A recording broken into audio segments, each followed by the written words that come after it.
Hey guys, Josh here, and today I'm going to show you how to balance your Crane 3 Lab gimbal. Don't forget that balance is the most important part when you're setting up your gimbal. Alright, let's get started. Here is our multifunctional base plate. This will carry our camera and mount it directly onto the Crane 3 Lab gimbal. We have ports in the front that allow us to attach lens support, and we have an adjuster on the side which allows us to adjust both the lens support system and our optional follow focus servo and zoom servo. Note that the 1/4 20-inch ports should remain on the right side of your camera after you remove this adjustment arm. Also note that the mounting platform should remain on the back when you are mounting your camera. Now start assembling your Crane 3 Lab gimbal by attaching the tabletop tripod to the 1/4 20-inch port on the bottom of the gimbal. Simply screw it on. The tabletop tripod allows us to use it as an extra grip when handling the Crane 3, and it allows you to place the gimbal on any flat surface for easier setup times.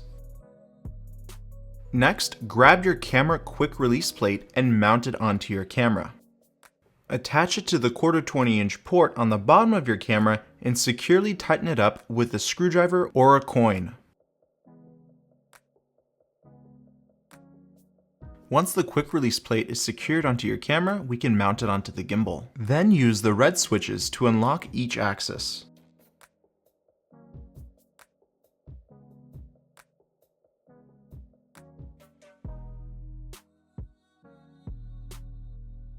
Once you prop up the roll and pitch axis to be in default position, relock them by flipping those switches again.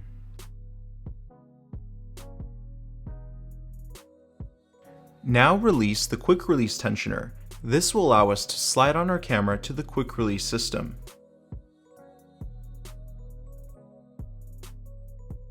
Now slide in your camera to the quick release system. From the back in, you will hear a locking click, meaning that your camera is secured onto the gimbal. During the balancing process, it's key for you to know that each axis has to be centered properly. We are first starting with the pitch or tilt axis. If your camera is too front heavy, it will flop forward. If it's back heavy, it will flop backwards.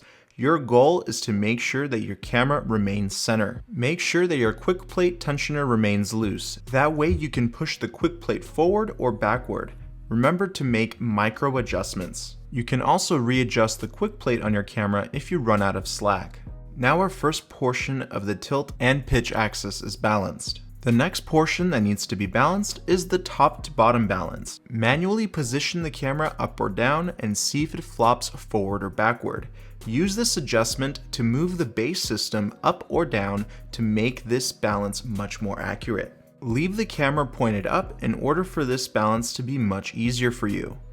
Continuously make micro adjustments and remember to use both of your hands. You will know that your system is balanced once your camera wants to remain in the same exact position after you removed your hands.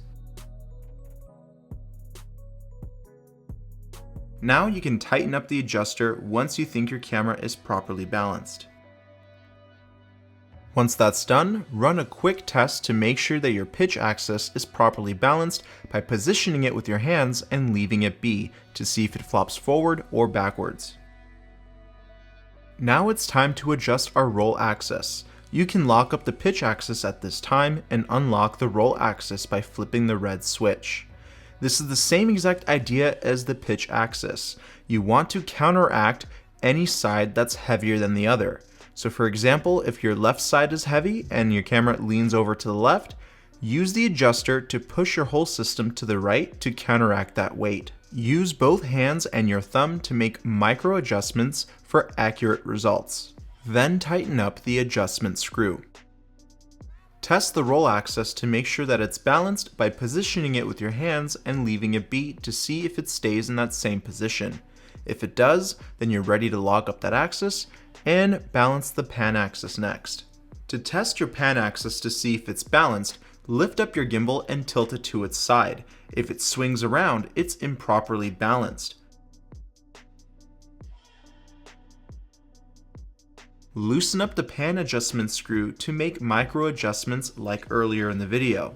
As soon as you get it right, you'll notice that the camera will not swing around as it did before. For those of you who are first-time gimbal users, it's important to be patient and to use the trial and error process. Once all 3 axes have been balanced, it's time for the final test. Unlock all of the axes and hand position the roll and pitch axis to make sure that it remains in that position. Also be sure to recheck your pan axis.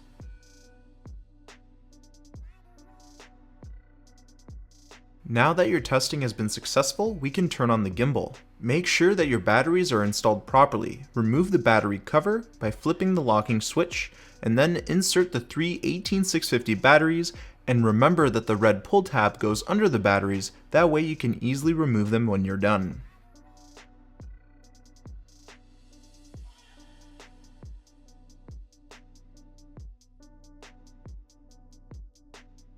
Now you can turn on your gimbal by pressing and holding down the power button until the blue LED lights turn on.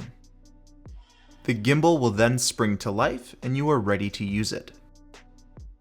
I cannot stress this enough. Properly balancing your gimbal is extremely important, so make sure it's done right.